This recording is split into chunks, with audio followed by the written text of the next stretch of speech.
Nesse novo especial da Gregário Cycling, Nicholas Sessler e eu convidamos dois cientistas, o Dr. Hamilton Rochelle e o Dr. Brian Saunders, pesquisadores da USP, para falar sobre o efeito placebo. Serão 3 episódios nas próximas 3 semanas. Começando essa conversa, vamos ter o Dr. Hamilton falando sobre os conceitos básicos do efeito placebo.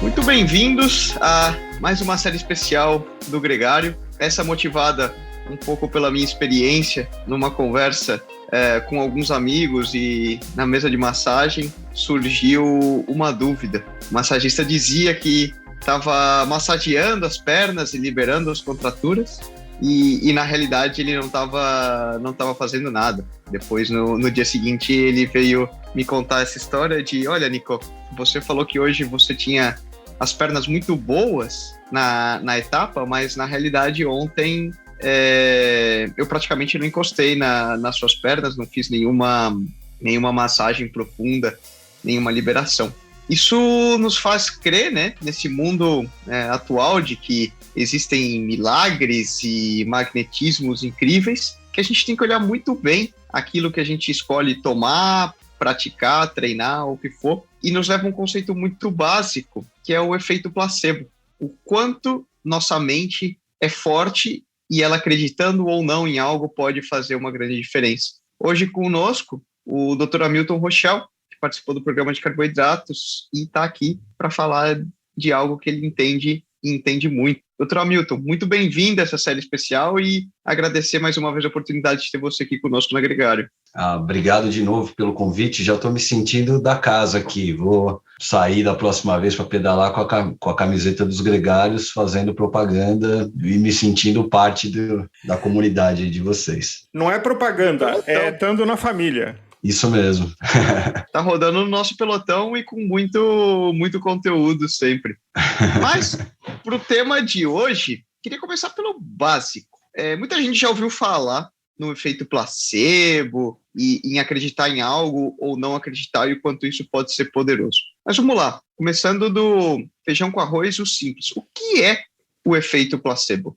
Esse é um tema absolutamente fascinante, Nicolas. A gente vai conversar um pouco aqui e eu vou tentar trazer algumas definições, alguns dados da literatura, um pouco da história dos estudos sobre placebo, e eu tenho certeza que quem está nos ouvindo vai pelo menos ficar curioso. E a primeira curiosidade aqui é a confusão em relação a 2 terminologias. Uma delas, o que é o placebo em si, e a outra, o que é o efeito placebo. Quer ver como as pessoas confundem isso? Eu vou devolver a pergunta para você e dizer o seguinte: me diz o que você entende por placebo. Eu entendo como algo utilizado em artigos científicos que vão fazer uma comparação do que seria uma substância verdadeira para uma substância ou uma prática, né? Aí não somente uma substância, mas um tipo de treinamento. Não diria que ele está enganando a pessoa que está fazendo, mas que efetivamente não contém aquela substância para que ele não saiba diferenciar. Tem muita coisa legal na sua fala. Então, o placebo ele pode ser entendido como uma substância ou um tratamento inerte, que não tem um efeito fisiológico. Tá? Uma pílula, uma intervenção, um medicamento, qualquer coisa. Então, o placebo se refere a uma substância ou a um tratamento inerte sob o ponto de vista fisiológico. Ele, em si, não tem nenhum efeito direto sobre o que quer que seja que você esteja interessado em intervir. Agora, Hamilton, o placebo ele tem a razão de existir no estudo científico para medir os benefícios reais. Então você pega o mesmo grupo de controle e você dá uma coisa que é inerte e uma coisa que tem ação. E observa os resultados para ver os 2 grupos, quem tomou um placebo e quem tomou uma coisa com ação, teve diferença? E aí, se não teve, aquela substância não é efetiva. Se teve, você tem uma base de comparação. Perfeito, vamos chegar na aplicação dele, mas primeiro, para a gente entender a distinção entre o que é o placebo e o que é o efeito placebo, olha que loucura, já começa aqui, ó. O placebo é uma substância inerte, mas o efeito placebo é uma resposta neurobiológica que advém do uso ou do tratamento dessa substância que teoricamente não tem nenhum efeito fisiológico em si. Fica claro o que eu estou querendo dizer? Uma coisa é a substância ou o tratamento em si, ele não tem nenhum efeito. Mas o que é o efeito placebo? É a melhora na resposta, e para o nosso caso aqui, a gente está falando do desempenho físico, é a melhora no desempenho físico que advém da administração desta substância ou tratamento inerte. Ou seja, tem um monte de coisa por trás do tal do efeito placebo que faz com que uma substância ou um tratamento inerte tenha, de fato, um efeito positivo. Então, o efeito placebo é um efeito positivo de uma substância ou de um tratamento inerte. E esse efeito ele tem uma mediação neurobiológica, e aí o troço é mais enlouquecedor ainda. Ele age exatamente pelos mesmos efeitos, pelos mesmos mecanismos que a própria droga ativa, que o próprio tratamento ativo faria. Então, a gente tem a aplicação clássica do placebo, por exemplo, na nutrição esportiva, na fisiologia ou na medicina, como o Álvaro muito bem destacou, como uma forma de comparar uma substância ativa com uma substância inerte, porque o efeito da sugestão ele está presente em qualquer uma das situações. Você está tomando uma pilulinha e você precisa separar o que é o efeito real daquela substância do que é o efeito da expectativa de ter tomado aquela substância. Então, o uso do tal do placebo permite esse grau de comparação. Tem aí algumas armadilhas, a gente pode elaborar um pouquinho mais sobre isso mais para frente, para não confundir muito quem está nos ouvindo, mas é muito interessante a gente entender essa aplicação na ciência, né, do efeito placebo, mas é também interessante entender que ela tem uma aplicação potencialmente prática muito, muito valiosa. Você pode fazer uso do efeito placebo para o seu próprio benefício. O Nicolas citou na abertura algo que o profissional que o tratou fez. Ele utilizou-se do efeito placebo para induzir uma resposta positiva no Nicolas, sem que ele tenha administrado nenhuma intervenção ou terapia para ele. Hamilton, tem histórias folclóricas de atletas de alta performance que têm o seu vestuário da sorte, ou a sua roupa íntima, a sua meia, a sua camiseta, e que usando aquela meia, aquela camiseta, tem mais chance de ganhar. Seria um efeito placebo, não seria? Álvaro, você não podia ter sido mais cirúrgico aqui no seu comentário. O efeito placebo, ele não precisa ser necessariamente, e aqui eu vou usar bastante o Nicolas como exemplo, você me diz se isso se aplica a você, Nicolas. Não só o Nicolas, né? O Álvaro também, que treina bastante. Não precisa ser necessariamente a intervenção ou a droga ou uma pilulinha ou uma substância. O efeito placebo pode advir do contexto social. Esse contexto social pode ser, por exemplo, o fato de eu encontrar com vocês na ciclovia e eu sei que o meu nível de pedal é anos-luz aquém do de vocês, mas eu me senti motivado a segui-los e treinar melhor nesse dia, por exemplo. O Nicolas está numa prova lá e ele tem do lado dele um competidor que ele sabe que é do mesmo nível dele, mas que está puxando animalmente ali o pelotão, e ele fala, pô, se esse cara está indo, ele é do mesmo nível que eu vou também. Ou o contrário também, pode acontecer o que a gente chama de efeito nocebo, e aqui eu já estou introduzindo mais um conceito, que é o efeito negativo desse mesmo contexto social, dessa mesma pílula inerte, desse mesmo tratamento inerte. É um efeito negativo que advém de uma expectativa não mais positiva, mas sim negativa sobre aquilo que você está experimentando ou passando.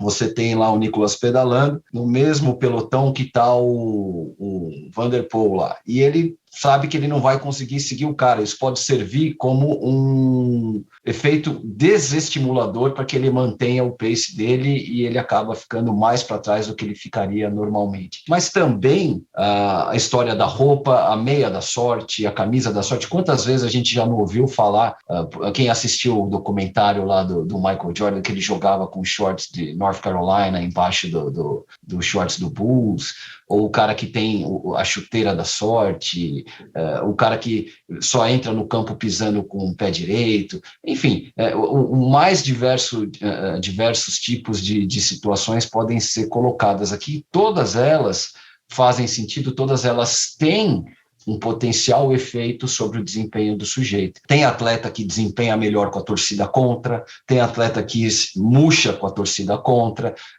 Tudo isso é o efeito placebo ou nocebo do contexto social agindo sobre o indivíduo. E é muito impressionante, né?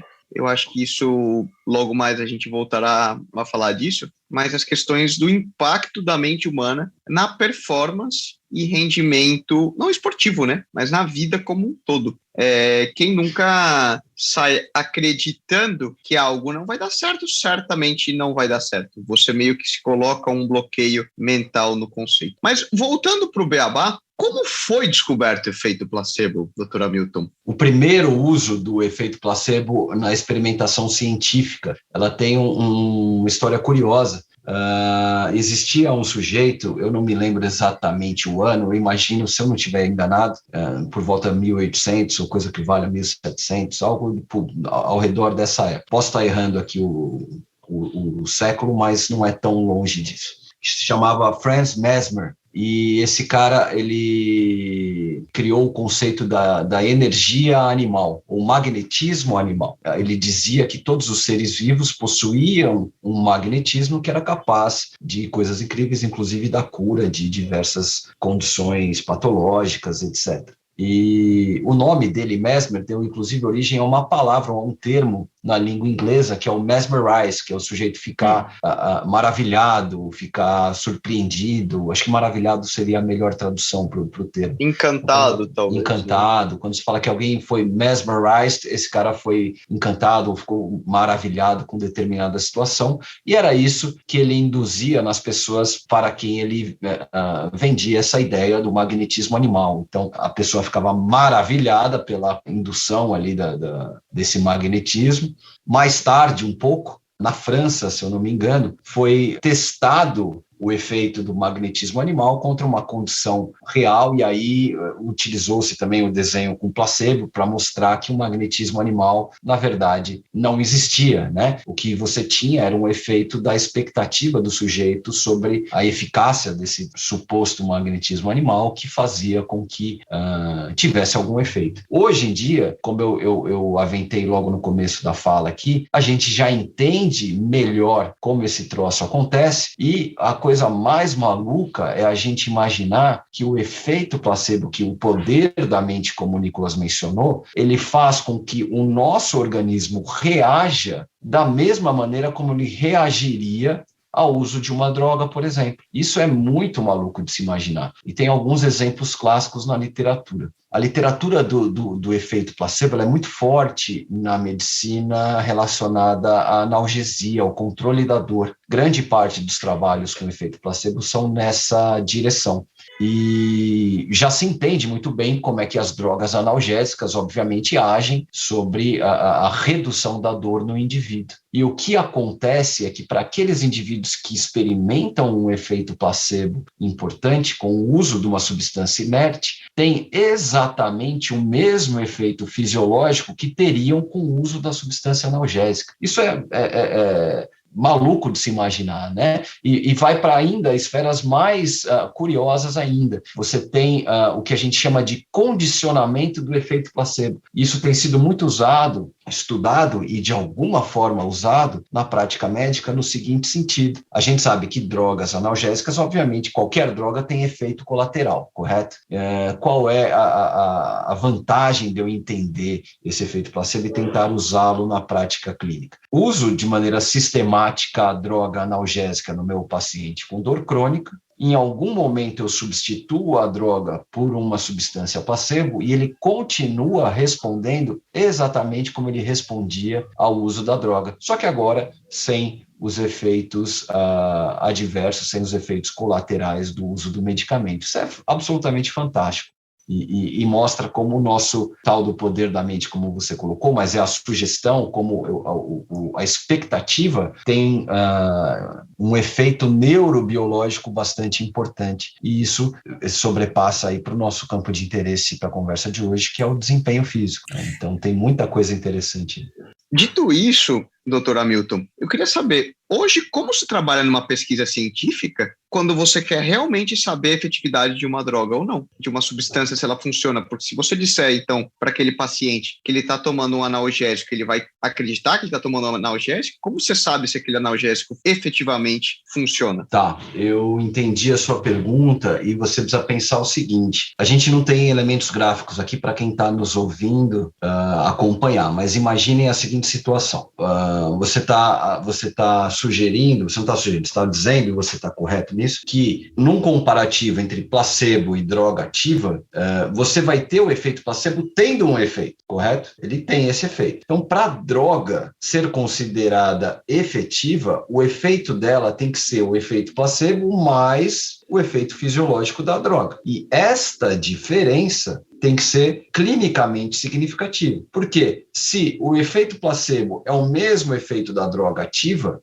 não tem sentido nenhum eu usar a droga ativa, né? A droga ativa ela tem que ter um efeito superior. Há quem diga o seguinte, o real, por exemplo, quando a gente pensa em desempenho, a melhor maneira de você testar é cru, sem nada, com placebo e com o suplemento, com a intervenção teoricamente ativa. Porque aí você teria qual é o desempenho do sujeito, qual é o desempenho do sujeito mais o efeito placebo, e qual é o desempenho do sujeito mais o efeito placebo, mais o efeito da intervenção, tá? E vamos pensar assim, sei lá, queremos testar o efeito da cafeína do café no indivíduo. Isso. A gente dá água para ele, a gente dá um café descafeinado para ele e a gente dá um café com cafeína. Mas a gente tem a certeza de não falar para ele o que a gente está dando, para que ele... Exceto na condição água, né? Na condição exato, exceto na condição água, mas a gente tem um sabor igual entre o café descafeinado e o café com cafeína, e a gente fala, bichão, manda bala. Perfeito. Você tomou café. Tem mais coisas interessantes aí para a gente falar, porque o efeito placebo, ele se manifesta, inclusive, Nicolas e Álvaro, não só no indivíduo, mas no tratador também. Então, a gente tem na ciência, o método que a gente chama de duplo cego. Como você falou, eu ofereço para o sujeito água, café descafeinado e café com cafeína. Nesse caso, pela sua construção, você sabe o que você está dando para o sujeito. Quem não sabe é ele, correto? Mas o modelo adequado é que você que está oferecendo também não saiba, para que você não influencie os resultados. E os resultados são, sim, influenciados pelo tratador. Esse experimento ele é fantástico e ele é outra maluquice do efeito placebo. Eu vou tentar contar para vocês. Vou simplificar. É um experimento super complexo, mas assim, cara, é uma das coisas mais curiosas que a gente pode imaginar. Você tinha lá um monte de dentista, queria fazer uma extração de um determinado dente lá, se eu não me engano, um dos dentes molares dos seus pacientes. Eram 60 pacientes que iam passar pelo procedimento. Então, foi feita a extração do dente desses caras e, após, quem já tirou um dente aqui sabe, você faz anestesia, obviamente, para tirar o dente, mas depois que você tira o dente, você continua tomando analgésico para que você não sinta a dor daquele dente que foi extraído. Então, qual era o experimento? Você vai para a cirurgia para remover o dente com um procedimento normal, obviamente, faz a anestesia, tira o dente. Na sequência, você tem um grupo que receberia ou placebo ou naloxona, que é um antagonista ao analgésico. Isso. E um outro grupo que poderia receber placebo, naloxona ou uma dose extra de analgésico, tá? E isso era dito para os dentistas. Então, vamos supor que o Nicolas representa um dos grupos do dentista, o Álvaro o outro. Vou falar assim, o seguinte, olha, metade dos pacientes aqui, vai receber ou placebo ou naloxona para o Álvaro, e para o Nicolas, para você, placebo, naloxona ou analgésico, tá? É isso. E vão para o jogo. Vocês fizeram um procedimento e vão depois administrar a droga ali para os seus indivíduos. O que acontecia? A própria sugestão do dentista em saber que o paciente dele poderia receber placebo ou naloxona, placebo sem a possibilidade da droga ativa, fazia com que esses caras sentissem mais dor no pós-operatório. Enquanto o outro grupo, eu não me lembro agora para quem grupo que eu dei o quê, mas para o grupo que poderia receber placebo, naloxona ou analgésico, esses caras sentiram menos dor no pós-cirúrgico, simplesmente pelo fato do dentista estar sugestionado a possível tratamento que o cara poderia receber. É simples assim. cara tá ali na sua mesa de cirurgia, é aquele tapinha nas costas. Olha, pode ser que seja dolorido depois, tá? Qualquer coisa você me avisa. Bastou. O paciente vai sentir dor. Mas por que você fez isso? Porque você está sugestionado que o cara vai sentir dor pela sua expectativa em relação ao tratamento. Então, o efeito placebo, ele é tanto do tratador quanto do tratado. Ele é tanto do seu treinador, que fez a massagem em você, quanto de você que recebeu a massagem, entende? Por isso que o Álvaro falou no backstage aqui, a gente falava, o lance meio de uma picaretagem em relação a placebo e tal. Às vezes, se o cara acreditar o suficiente, o troço até funciona, é um negócio maluco, né? Mas vai até para essa esfera. Hamilton, dessa situação que você falou, tem uma situação histórica de que muitos diziam, os fisiologistas, que era impossível biomecanicamente um homem correr os 100 metros abaixo de 10 segundos. Até que alguém lá correu abaixo de 10 segundos e aí um monte de gente começou a correr abaixo de 10 segundos. Seria uma situação similar? Muito possivelmente. É claro que aí você tem vários fatores, né? Você tem evolução dos métodos de treino, das intervenções nutricionais, etc, melhor entendimento da fisiologia. Então, não é só isso, mas isso certamente é um fator. Tá? De novo, é o ambiente social influenciando o desempenho do indivíduo. E isso é muito, muito presente. Quer ver? Olha só, não vale dar risada, mas é real. Eu fui pedalar um dia com colegas muito mais capazes que eu, ali lá em Paranapiacaba, na Índio Tibiriçá, acho que é esse o nome da rodovia lá. E o final é o que, para mim, muito ruim que sou, é uma subida infernal. É o suficiente para me derrubar, o finalzinho da chegada lá. E eu vinha subindo, tentando não falecer, e eu vi um sujeito com bastante mais idade do que eu, numa bicicleta dessas de dobrar, sabe essas que dobram? Sim. E ele vinha para me atropelar na subida. Eu falei, não pode. Não foi o suficiente, foi um estímulo suficiente para que eu sobrepusesse a minha condição naquele momento e não fosse ultrapassado por aquele sujeito na subida. Então, de novo, é o contexto social funcionando como um efeito placebo. Se aquele cara não estivesse lá, eu provavelmente teria descido da bicicleta. Você tinha que pensar se esse cara não foi um campeão que já ganhou muita coisa na Europa, que hoje está com 70 anos e anda pra caramba, porque ele sempre andou muito. Pode ser, mas ele estava descalço, de Havaiana na bicicletinha de dobrar, e aquilo serviu como estímulo. Falei, não pode acontecer, né? Eu sei que eu sou ruim, mas eu não posso ser tão ruim assim. Então foi de novo, né? Acho que essas situações ilustram bem como o ambiente pode servir como um efeito placebo, voltando ao que a gente conversava há pouco.